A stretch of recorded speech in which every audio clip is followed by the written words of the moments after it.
programa Cultura Espírita, do Instituto de Cultura Espírita do Brasil. Olá, meus amigos, meus irmãos, muita paz a todos os corações. Aqui estamos retornando com o nosso programa Cultura Espírita, do Instituto de Cultura Espírita do Brasil. Como sempre, contamos aqui com o apoio inestimável do nosso produtor, Assaruí Franco de Moraes, que fará agora a sua saudação a todos vocês. Pedindo a Deus, a Jesus, que abençoe a todos os nossos queridos amigos ouvintes.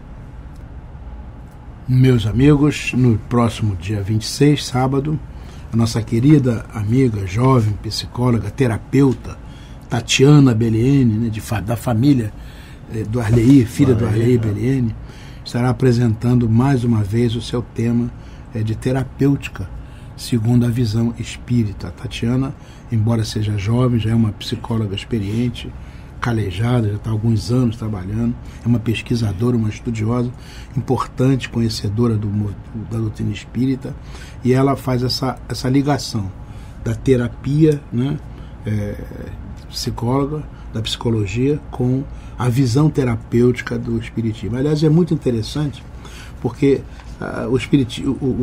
o cristianismo, lá no primeiro século, tem muita visão terapêutica, né? Aqueles terapeutas de Alexandria, né?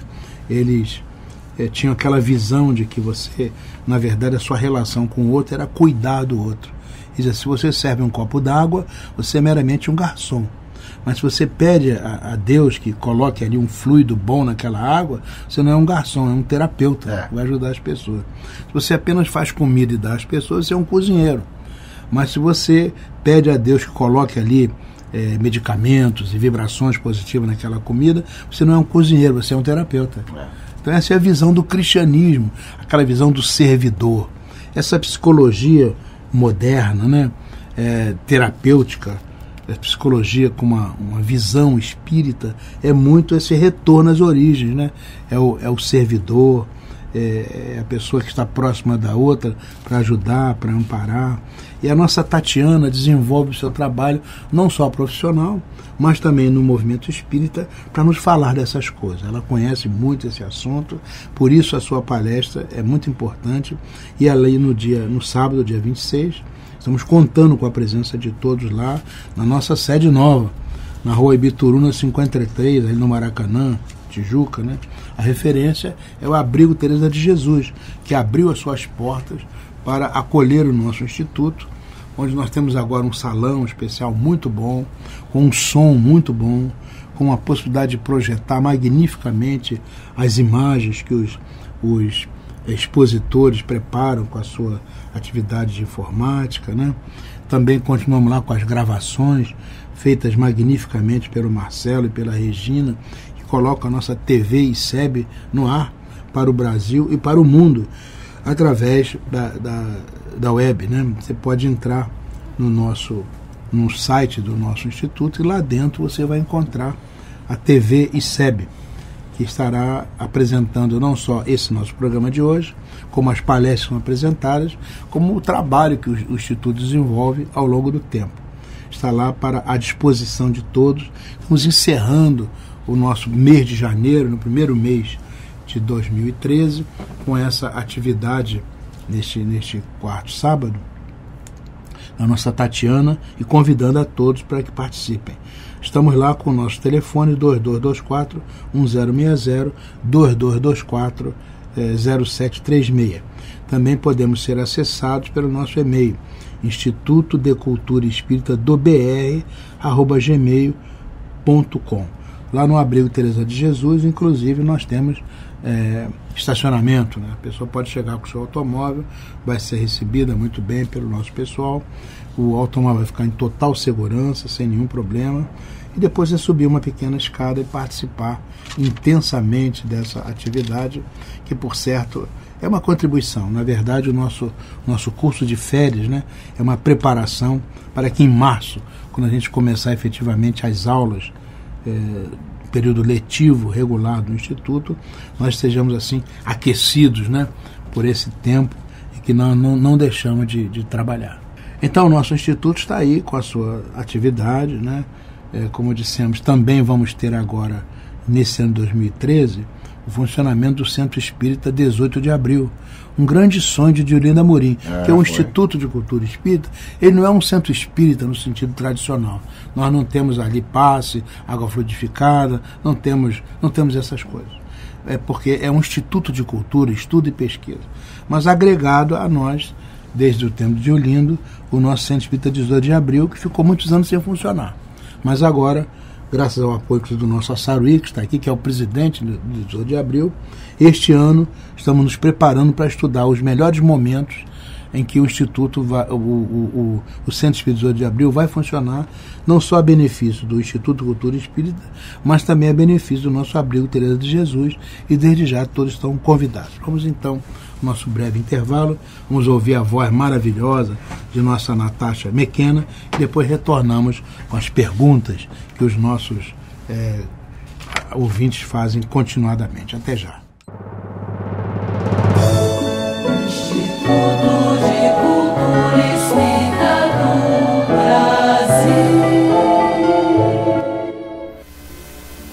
A arte é uma permanente mensagem do céu para a terra, e todos aqueles que a estendem em nosso mundo através da música, da cor e do verbo são missionários da vida superior. Emmanuel.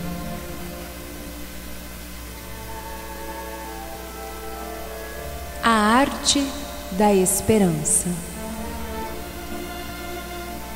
Esperamos que algum dia, não muito distante, a arte seja ferramenta aliada ao progresso moral e espiritual de todos os seres. Através da manifestação artística, a bandeira da esperança será movida rumo aos corações sedentos de harmonia. Não se pode ter a arte como mero capricho, conveniência ou vitrine. O papel dessa modalidade é sumariamente de elevar almas a Deus. Seria, pois, mais um caminho para chegar à paz.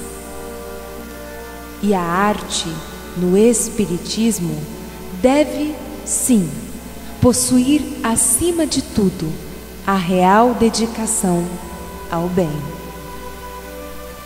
A vocês, queridos ouvintes, uma excelente semana, com muita luz, muita paz e muita música aos seus corações.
irmãos, estamos retornando com o nosso programa Cultura Espírita pelas ondas amigas da Rádio Rio de Janeiro, a emissora da Fraternidade, que nos acolhe tão bem há tantos anos, e em 1.400 kHz pelas ondas generosas dessa fraternidade sem par.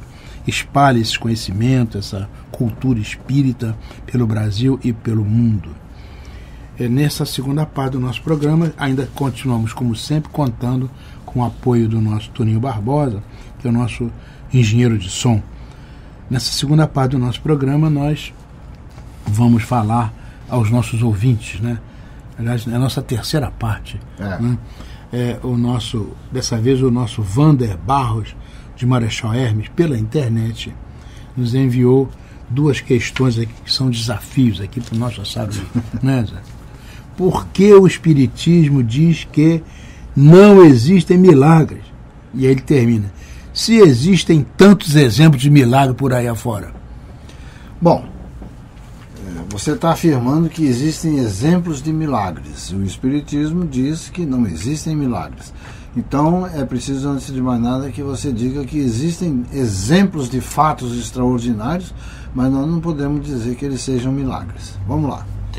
A palavra milagre, Wander, antes de mais nada, ela é de origem latina e significa maravilhar-se. O universo contém dados e possibilidades para os quais ainda estamos muito no início de compreender. Dessa forma, o que se diz ser milagre não passa de uma ponta a mais dentro das descobertas que a humanidade fez ao longo dos séculos. Assim, quando algo de extraordinário acontece, a condição de milagre deve ser avaliada com muito cuidado, tendo em vista que há cerca de 200 anos atrás, por exemplo, se alguém visse a televisão ou um celular, atribuiria isso a um milagre.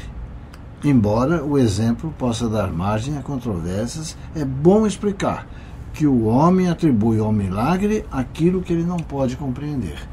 Nós remontamos, por exemplo, na pré-história da humanidade, né, quando aqueles raios, né, nas tempestades surgiam e pegavam as árvores secas, os matos secos, e iniciava a fogueira, que foi quando o fogo aparecia diante dos olhos maravilhados dos nossos ancestrais. Aquilo para eles era um milagre. Eram os céus que mandavam o fogo para que o fogo pudesse então aquecê-los, e eles então corriam para ver aquilo. Era uma maravilha, né? Então, aquilo que nós não podemos compreender, a gente normalmente atribui ao milagre.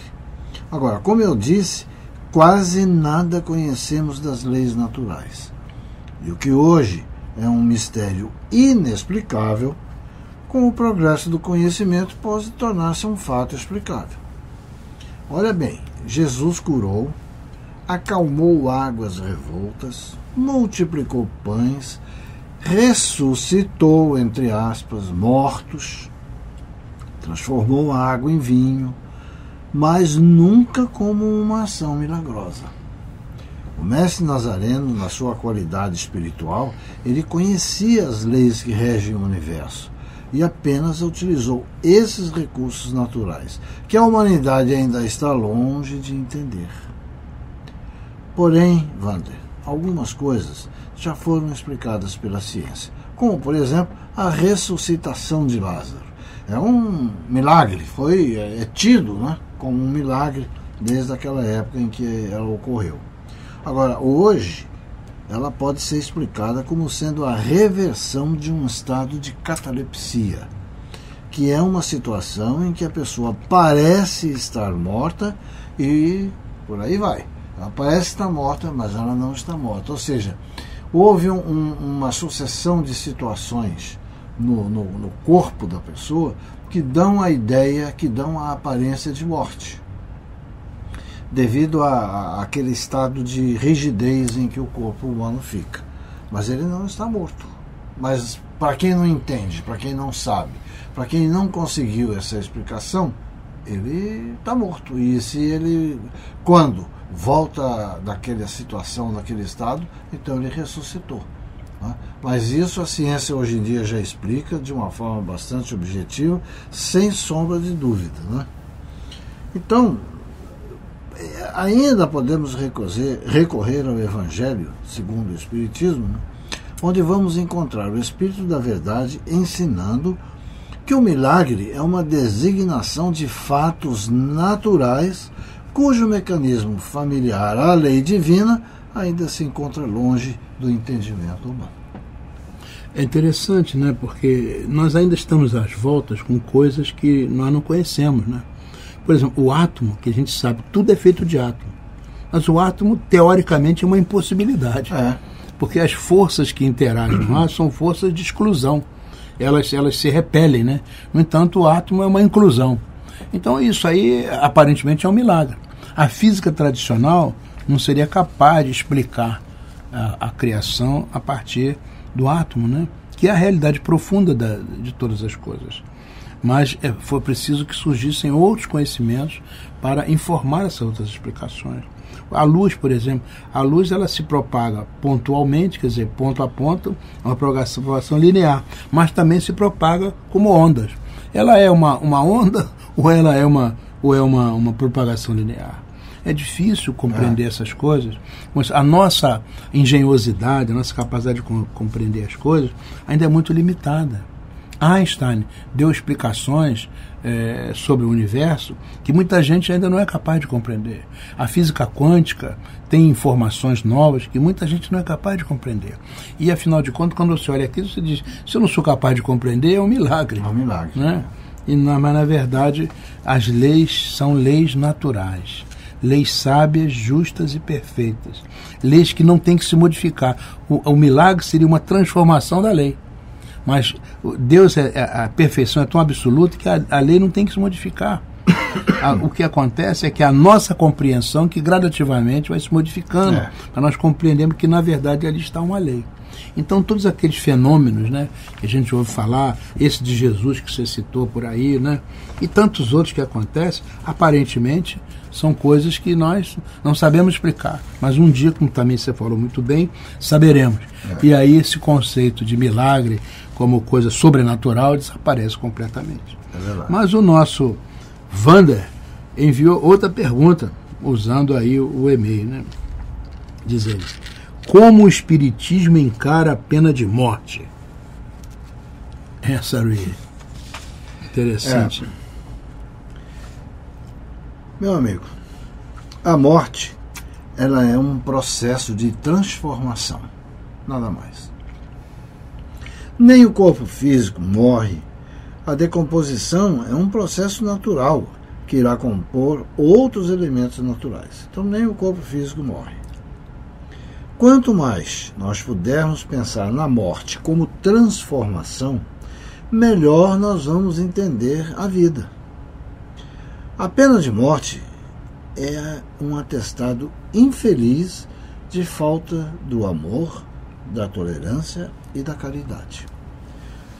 O nosso amigo Danilo Vilela, né, o Fabiano, querido companheiro, ele costuma dizer que a execução de um criminoso apenas o transfere para o ambiente umbralino inferior, onde ele continuará a exercer suas ações através do pensamento negativo e destruidor. É isso mesmo. Então, do ponto de vista espiritual, do ponto de vista do espiritismo, Wander, a pena de morte, além dela ser uma coisa intolerável, cruel, ela não resolve. Tem um mandamento de não matarás. Não matarás. Então, a sociedade em si, ela não oferece propostas reais e salutares de recuperação. O pensador espírita, o Herculano Pires, ele ensinou que só o amor educa. Só a ternura faz as almas crescerem no bem. Então, eu acrescento, né, que o magistério de Jesus teve o seu foco maior foi na educação. Você pode olhar o que Jesus ensinou, é tudo baseado num processo pedagógico e educacional, né? E assim ele enfrentou os doutores do tempo e mesmo os seus algozes. Sua missão era transformar pela educação e não penalizá-los com a morte pelos seus erros. Um dia, a pena de morte ela será vista como um triste capítulo na história da humanidade. E ao lado disso nós temos visto, né, que na verdade a pena de morte ela não inibe o criminoso, né? Temos visto coisas terríveis pelo mundo afora, em países onde há pena de morte, onde as pessoas não titubeiam em cometer crimes tenebrosos. É verdade. Por isso que, na verdade, existem crimes tenebrosos, mas nós temos que envolver esse nosso irmão. Claro, ele tem que ser afastado da sociedade, né? Mas tem que ser envolvido em processo educacional para que se torne uma pessoa melhor. É verdade. Vamos então encerrando essa parte por aqui. Daqui a pouco teremos nosso querido Geraldo Cardoso com a nossa Internet do Bem e logo logo viremos para encerrar o nosso programa. Instituto de Cultura Espírita do Brasil. Meus amigos, a Internet do Bem traz hoje um texto de autoria de Maria da Graça C. Mendonça, publicado no jornal Correio Trespontano em 13 de fevereiro de 2010. Diz a nossa irmã: recebi um e-mail de uma amiga que falava sobre a arte de ser feliz. É de autoria de Madre Teresa de Calcutá. Ela conta que, em um encontro de casais, alguém perguntou a uma das esposas presentes se o marido a fazia feliz de verdade. E, para grande espanto do marido e dos demais presentes, ela respondeu: não, o meu marido não me faz feliz. Nesse momento, o marido já procurava a porta de saída mais próxima. E ela continuou: meu marido nunca me fez feliz. Eu sou feliz. O fato de eu ser feliz ou não depende dele, e sim de mim. Eu sou a única pessoa da qual depende a minha felicidade. Eu determino ser feliz em cada situação e em cada momento da minha vida, pois se a minha felicidade dependesse de alguma pessoa, coisa ou circunstância sobre a face da terra, eu estaria com sérios problemas. Tudo que existe nesta vida muda constantemente. O ser humano, as riquezas, o meu corpo, o clima, o meu chefe, os prazeres, os amigos, minha saúde física e mental. E assim eu poderia citar uma lista interminável. Eu decido ser feliz. Se tenho hoje minha casa vazia ou cheia, sou feliz. Se vou sair acompanhada ou sozinha, sou feliz. Se meu emprego é bem remunerado ou não, sou feliz. Sou casada, mas era feliz quando estava solteira. Eu sou feliz por mim mesma. As demais coisas, pessoas, momentos ou situações eu chamo de experiências que podem ou não me proporcionar momentos de alegria e tristeza. Quando alguém que eu amo morre, eu sou uma pessoa feliz num momento inevitável de tristeza. Aprendo com as experiências passageiras e vivo as que são eternas, como amar, perdoar, ajudar, compreender, aceitar e consolar. Há pessoas que dizem: hoje não posso ser feliz porque estou doente, porque não tenho dinheiro, porque faz calor, porque alguém me insultou, porque alguém deixou de me amar, ou porque eu não soube me dar valor, porque meu marido não era como eu esperava, porque meus filhos não me fazem feliz, porque meu emprego é medíocre e por aí vai. Amo a vida que tenho, mas não porque minha vida é mais fácil do que a dos outros. É porque eu decidi ser feliz como indivíduo e me responsabilizo por minha felicidade. Quando eu tiro esta obrigação do meu marido e de qualquer outra pessoa, deixo-os livres do peso de me carregar nos ombros. A vida de todos fica muito mais leve. E é dessa forma que consegui um casamento bem-sucedido ao longo de tantos anos. Nunca deixe nas mãos de ninguém uma responsabilidade tão grande quanto a de assumir e promover sua felicidade. Seja feliz, mesmo que faça calor, mesmo que esteja doente, mesmo que não tenha dinheiro, mesmo que alguém tenha lhe machucado, mesmo que alguém não lhe ame ou não lhe dê o devido valor. Peça apenas ao universo, a Deus, ao Espírito Maior, que lhe dê serenidade para aceitar as coisas que você não pode mudar, coragem para modificar aquelas que podem ser mudadas e sabedoria para conseguir reconhecer a diferença que existe entre elas. Não reflita, apenas mude e seja feliz. Depois de ler atentamente e por 2 vezes este texto de Madre Teresa, dei um suspiro de alegria, pois é exatamente o que eu tenho procurado fazer nesses últimos anos. No meio das situações difíceis, no meio das tragédias, no meio dos ombros amigos que se afastam, no meio das pessoas que me magoam com lembranças dolorosas. Lutar para estar sempre me levantando depois de uma rasteira, depois de sentir na pele um ato de desamor por parte de pessoas que amo tanto.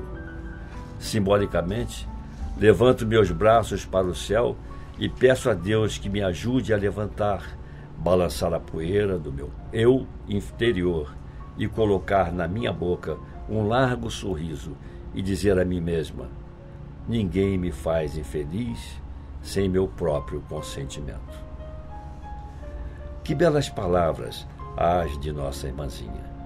Sigamos o seu exemplo, sejamos felizes e esforcemo-nos para não causar a infelicidade de ninguém. Instituto de Cultura Espírita do Brasil.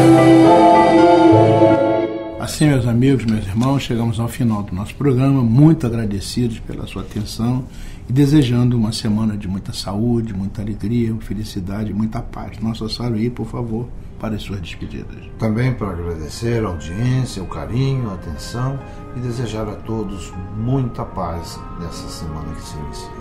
Então até a próxima semana, neste horário, se Deus quiser. Pela Rádio Rio de Janeiro, o Instituto de Cultura Espírita do Brasil apresentou Cultura Espírita.